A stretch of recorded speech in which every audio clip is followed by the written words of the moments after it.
नारायण। ओम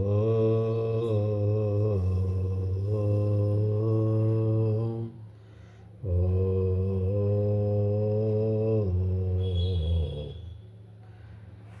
आगे के सूत्र में बताते हैं कि विपर्ययो मिथ्या ज्ञान मतद्रूप प्रतिष्ठितम। ऐसे है, फिर से समझिए। विपर्ययो मिथ्या ज्ञान मतद्रूप प्रतिष्ठितम। अतद्रूप प्रतिष्ठितम मतलब जो उस वस्तु के स्वरूप में प्रतिष्ठित नहीं है, ऐसा मिथ्या ज्ञानम। जो उस वस्तु के स्वरूप नहीं, प्रतिष्ठित नहीं। अब जैसी चीज़, जैसे कोई सांचा है और उसमें हम कोई वस्तु डालें तो सांचे के जैसे बन जाए, और अगर ना बने तो समझ लीजिए कि प्रतिष्ठित नहीं है, वो मिथ्या है, झूठा है। जो उस वस्तु के स्वरूप, किसी भी वस्तु के असली स्वरूप को न समझकर, ध्यान देना, किसी भी वस्तु के असली स्वरूप को न समझकर उसे दूसरी ही वस्तु समझ लेना, यह क्या है? विपरीत ज्ञान है, विपर्य वृत्ति है। विपर्ययो, विपर्ययः, यही विपर्य वृत्ति है। जैसे उदाहरण के लिए, जैसे सीप में चांदी की प्रतीत होती, वो तालाबों में सीप मिलती है, वो लगता है कि चांदी की है। यह वृत्ति भी यदि भोगों में वैराग्य उत्पन्न करने वाली और योग मार्ग में श्रद्धा उत्साह बढ़ाने वाली हो तो अक्लिष्ट है, अन्यथा क्लिष्ट है। जिन इंद्रियों आदि के द्वारा, जो इंद्रिय रहती है ना, सब हमारी इंद्रियों के द्वारा जो वस्तुओं का यथार्थ ज्ञान होता है, जैसे नाक से क्या ज्ञान होता है? गंध का। आँख से क्या ज्ञान होता है? रूप का। उसी प्रकार इंद्रिय आदि के द्वारा वस्तुओं का यथार्थ ज्ञान होता है, उन्हीं से विपरीत ज्ञान भी होता है। जिनसे हमें यथार्थ ज्ञान होता है, उन्हीं से विपरीत भी ज्ञान होता है। ध्यान देना, यह मिथ्या ज्ञान भी कभी कभी भोगों में वैराग्य करने वाला हो जाता है। जैसे भोग पदार्थों की थोड़ी देर में क्षण भंगुर है, वो थोड़ी देर के लिए अनुमान करके या सुनकर उनको सर्वथा मिथ्या मान लेना, ये योग सिद्धांत के अनुसार जो है वो विपरीत वृत्ति है। क्योंकि वो ये परिवर्तनशील होने पर भी मिथ्या नहीं है, तथापि यह मान्यता भोगों में वैराग्य उत्पन्न करने वाली होने से क्लिष्ट है। और इसमें थोड़ा सा ध्यान देना है, क्योंकि ये अध्यात्म विषय है। इसके शब्द ही गूढ़ हैं। ये ब्रह्म विद्या है, ये राज विद्या है।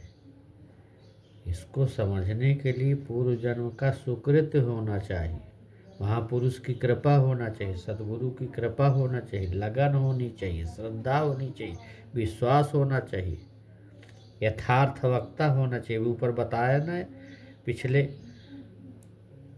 सूत्र बताया कि जो आगम प्रमाण है वो यथार्थ वक्ता अगर है, आप्त ज्ञानी है, तत्व ज्ञानी, तो उसका वचन ही आगम होता है, उसका वचन ही आगम प्रमाण माना जाता है। उसका वचन बहुत है, काफ़ी है। तो इस कुछ महान भाव के मतानुसार विपर्य वृत्ति अविद्या को कहते हैं। दोनों एक ही है, कोई अलग नहीं। इस प्रकार से भगवत कृपा से क्लेशों का समन होता है। कोई महापुरुष आत्मज्ञानी सद्गुरु मिल गया तो धीरे धीरे भाषा समझ में आने लगती है। यदि भाषा समझ में ना आई, एक बार में नहीं होता। इस भाषा को समझने के लिए टाइम लगता है।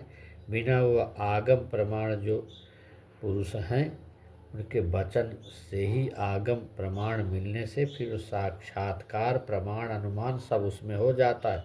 अगर आप पुरुष हैं तो अब कहते हैं कि अभाव प्रत्ययालंबना वृत्तिनिद्रा, अभाव प्रत्ययालंबना वृत्तिनिद्रा। जिस समय मनुष्य को किसी भी विषय का ज्ञान नहीं रहता, केवल मात्र ज्ञान के अभाव की ही प्रतीत रहती। जिस समय, ध्यान देना, जिस समय मनुष्य को किसी भी विषय का कोई ज्ञान नहीं रहता, केवल मात्र ज्ञान के अभाव की ही प्रतीत रहती और दूसरा कुछ भी नहीं रहता, ज्ञान के अभाव की ही प्रतीत रहती। वह ज्ञान अभाव का ज्ञान चित्त वृत्ति के आश्रित रहता, वह निद्रा वृत्ति है, चित्त में रहता हो गया। निद्रा भी चित्त की वृत्ति विशेष है। तभी तो मनुष्य गाढ़ निद्रा से उठकर कहता है कि मुझे आज ऐसी बढ़िया गाढ़ निद्रा आई जिसमें किसी बात की कोई खबरें नहीं रही।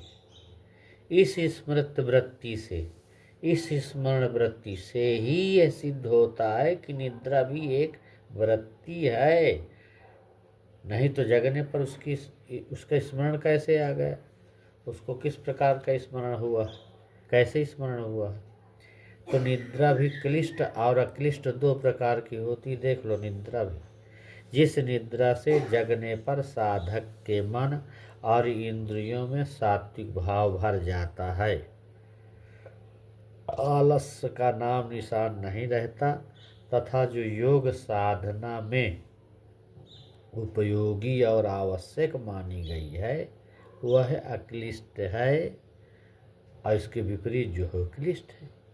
दूसरे प्रकार की निद्रा उस अवस्था में परिश्रम के अभाव का बोध कराकर विश्राम जनित सुख में आसक्ति उत्पन्न करने वाली होने से क्लिष्ट है। अब स्मृति के बारे में बताते हैं, स्मृति लक्षण के बारे में। अनुभूत विषया संप्रमोक्षः स्मृति। कहते हैं कि प्रमाण, विपर्यय, विकल्प और निद्रा, ये चार प्रकार की वृत्तियां हैं। इन चार प्रकार की वृत्तियों द्वारा अनुभव में आए हुए विषयों के जो संस्कार चित्त में पड़े हैं उनका पुनः किसी निमित्त को पाकर वो फिर ध्यान में आ जाता है, फिर उनका स्फुरित हो जाता है, फिर स्मरण में आ जाता है। प्रमाण, विपर्यय, विकल्प और निद्रा, ये चार समझिए। प्रमाण जो प्रत्यक्ष दिखता है, विपर्यय जो उल्टा दिखता है, विकल्प जो सोच करके उसका गठन करते हैं मन में, और निद्रा। इन वृत्तियों में जो अनुभव आया है पहले से, विषयों को जो चीज़ समझा सोचा गया है, जो संस्कार चित्त में पड़ा हुआ है, उनका पुनः फिर कोई संग पाकर, फिर कोई निमित्त को पाकर वो फिर ध्यान में आ जाता है, फिर स्मरण में आ जाता है। स्मृति है ये, इसका नाम स्मृति है। कोई चीज़ तुम सुने हो, उल्टा हो, सीधा हो, प्रत्यक्ष हो, प्रमाण हो, निद्रा में हो, विकल्प में हो, वो चीज़ सुनी हुई तुम्हारे चित्त में जमा रहती और समय पाकर फिर से उसका स्मरण हो जाता है, इसका नाम स्मृति। तो संस्कार, जो स्मृति वृत्ति में जो संस्कार रहता है चित्त पर पड़ते हैं उनमें भी पुनः स्मृति वृत्ति उत्पन्न होती, फिर उसमें भी। तो स्मरण वृत्ति भी क्लिष्ट और क्लिष्ट दो प्रकार की होती। कुछ स्मरण जैसे अच्छा है तो अक्लिष्ट में आ जाएगा, अब बुरे विचारों का संस्कार बना तो क्लिष्ट में चला जाएगा।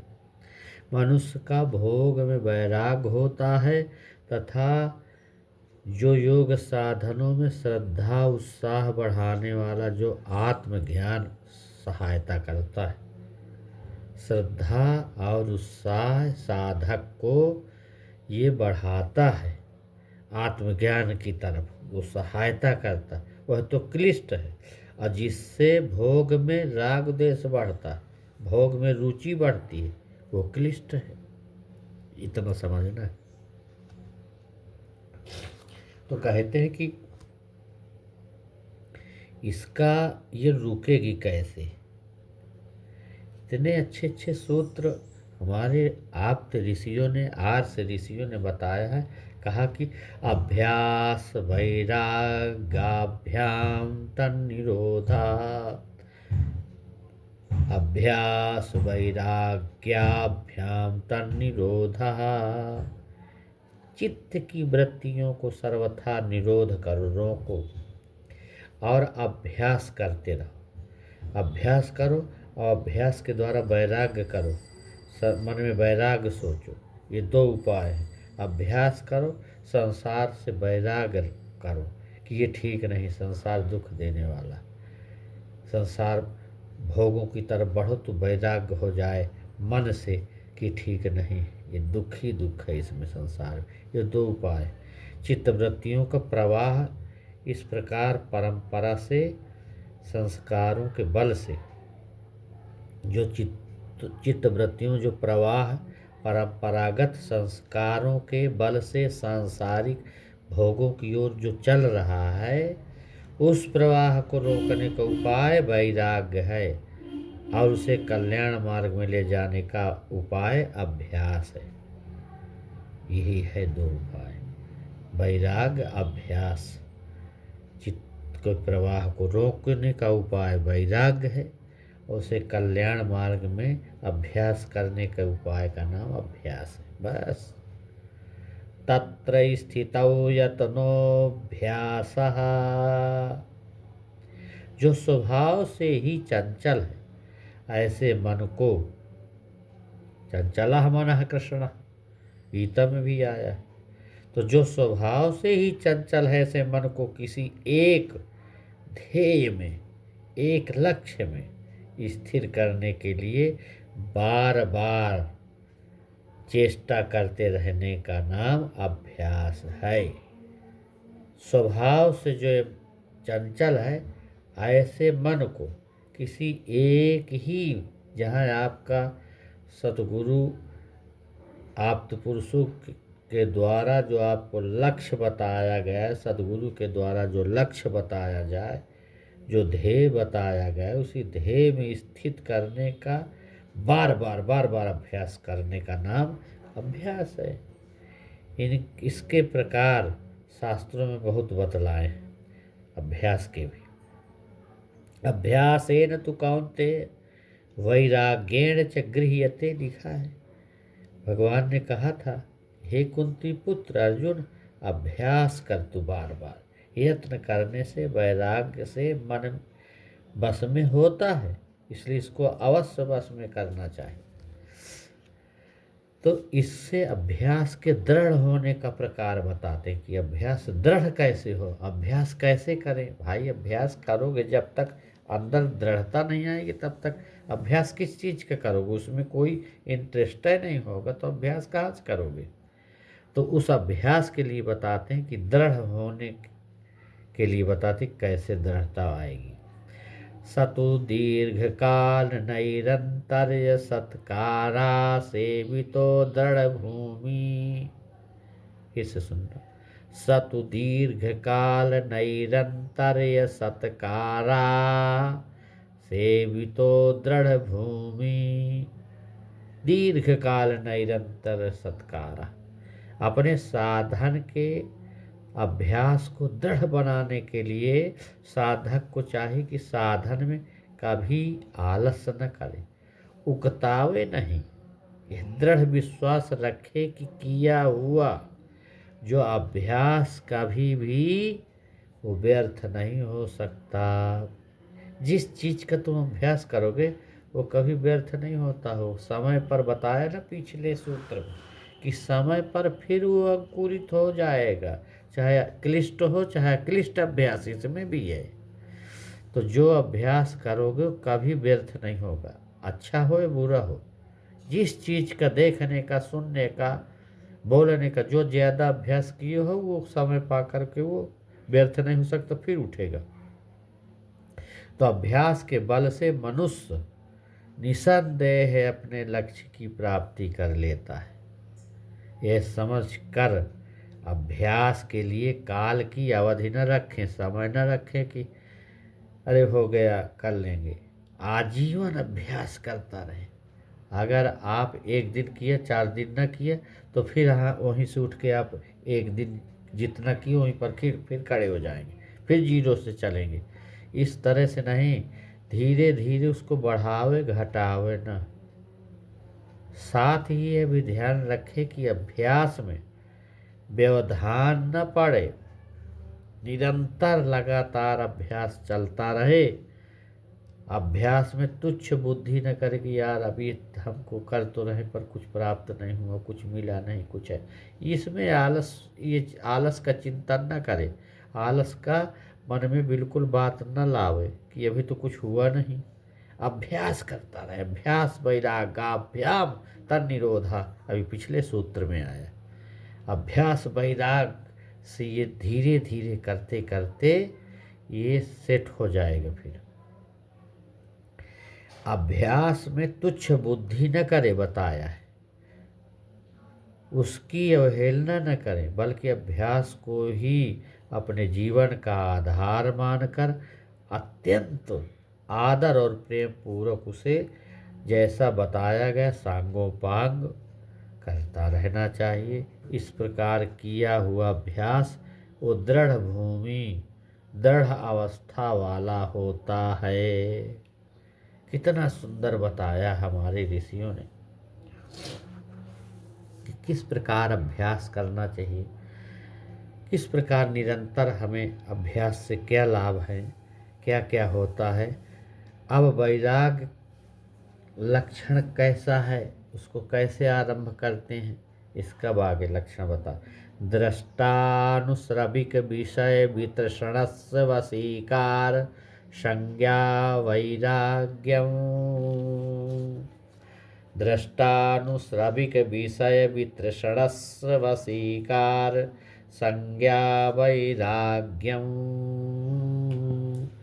इस सूत्र में बताते हैं कि जो हमारा अंतःकरण और इंद्रियों के द्वारा जो प्रत्यक्ष अनुभव में आने वाली इस संसार के, इस लोक के, संसार कहो लोक कहो, ये इस लोक कहो चाहे संसार का, समस्त भोगों का समाहार माने समाप्त, यहाँ दृष्ट शब्द में किया गया है। ये समाहार जो प्रत्यक्ष उपलब्ध नहीं है, जिनकी बड़ाई वेद शास्त्र और भोगों का अनुभव करने वाले पुरुषों से सुनी गई है, ऐसे भोग विषयों का समाहार आनुश्रविक शब्द में किया गया। अभी ऊपर बताया दोनों प्रकार के भोगों से जब चित्त भली भांति तृष्णा रहित हो जाता है, जब उसको प्राप्त करने की इच्छा का सर्वथा निर्मूल समूल सहित नाश हो जाता है, ऐसे कामना रहित चित्त की जो वशीकार नामक अवस्था है वह अपर वैराग्य है। इस प्रकार से ये वैराग्य के बारे में बताए, अपर वैराग्य के बारे में। अपर वैराग्य के बारे में परम पुरुषख्यातेर्गुण वैतृष्णयम्। अभी चित्त की वशीकार संज्ञा रूप वैराग्य से जब साधक की विषय कामना का अभाव हो जाता है, विषय नहीं रहती उसके मन में, चित्त में, उसके चित्त का प्रवाह समान भाव से अपने ध्येय के अनुभव में एकाग्र हो जाता, ध्येय में ध्यान होता है, चित्त का बिल्कुल एकाकार हो जाता है, अनुभव में एकाग्र हो जाता है। उसके बाद परिपक्व अवस्था जब हो जाती है, तपस्या की, समाधि का, कुछ भी कह लीजिए, प्रकृति और पुरुष विषयक विवेक ज्ञान प्रकट होता है। फिर वहाँ उसके होने से जब साधक की तीनों गुण में, रजतम सत, सतोगुण, रजोगुण, तमोगुण, तीनों गुणों में और उनके कार्यों में किसी प्रकार की किंचन मात्र भी तृष्णा नहीं रहती, जरा सा, वो केवल ध्येय में उसका मन एकाग्र रहता है, चित्त में उसका जो प्रवाह है, जो उसका चित्त में परमात्मा की तरफ का प्रवाह है, उसके केवल ध्येय में केवल परमात्मा का ही ध्येय बना रहता है, एकाग्र हो जाता हो ध्येय में। तब फिर क्या होता, प्रकृति पुरुष समझने का विवेक ज्ञान प्रकट होता है। जब एकाग्रता हो गई तो उसके होने से जब साधक की तीन गुणों से फिर वो ऊपर उठ जाएगा, फिर तीन गुणों में नहीं रहेगा, ना सत्वय में रहेगा, ना रजय में, ना तमय में, तीनों से उठ जब जाएगा तो वह फिर हो जाएगा आप्त काम। फिर आप्त काम है, फिर उसके प्रमाण माने जाएंगे, आगम जो बोलेगा वही आप्त काम, वही फिर आगम बोल देगा तो उसके प्रमाण माना जाएगा। ऐसी सर्वथा राग रहित अवस्था को क्या कहते हैं, परवैराग। अब जो है आज यहीं तक समझ लें, क्योंकि ज़्यादा अगर सूत्र ले लेंगे तो फिर आगे जो है कठिन हो जाएगा समझना। एक एक सूत्र पर हमें काफ़ी दिन चिंतन करना है, क्योंकि ऊंचा चिंतन करें, यह आपकी उन्नति कराएगा। उत्तम विचार यूं ही नहीं आते, उनके लिए गंभीर चिंतन चाहिए। जैसे बच्चों का निर्माण यूं ही नहीं हो जाता, उसके लिए घोर परिश्रम चाहिए। सकारात्मक चिंतन का अर्थ यह नहीं है कि सबसे उत्तम घटना हुई है, बल्कि जो हुआ है वह हमें स्वीकार है, सदा सुखी रहो। इस प्रकार से बंद दिमाग बंद पुस्तक के समान होता है। दिमाग को खोलें और उन्नत करें। अपनी इच्छा को रोक दीजिए, अपने प्रयत्न को रोक दीजिए, मन में आने वाले विचार अपने आप रुक जाएंगे, तब परमात्मा की तरफ सकारात्मक चिंतन होने लगेगा। सकारात्मक चिंतन वाले हमेशा सावधान की बात सोचते हैं, नकारात्मक चिंतन वाले क्लिष्ट अक्लिष्ट जिसको कहते हैं। तो बढ़िया सुंदर सुंदर विचार अपने चित्त में, मन में भरना चाहिए। तो क्लिष्ट अक्लिष्ट, धीरे धीरे क्लिष्ट को ख़त्म करें, अक्लिष्ट में चलते जाएं, तो धीरे धीरे परमात्मा का ये मार्ग पूर्ण होता है। ओम शांति शांति शांति।